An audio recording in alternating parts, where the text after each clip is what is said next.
নারায়ণী তুমি দূর করিয়া সামায়া ও হরি হরি তোমার নিকটে নাই মায়া তোমাকন ভজ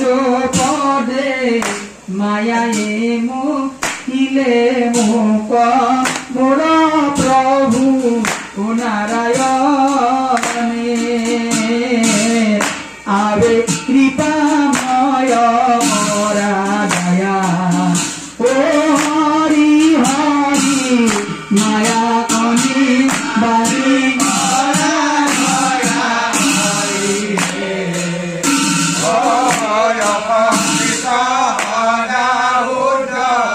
চৈতন্য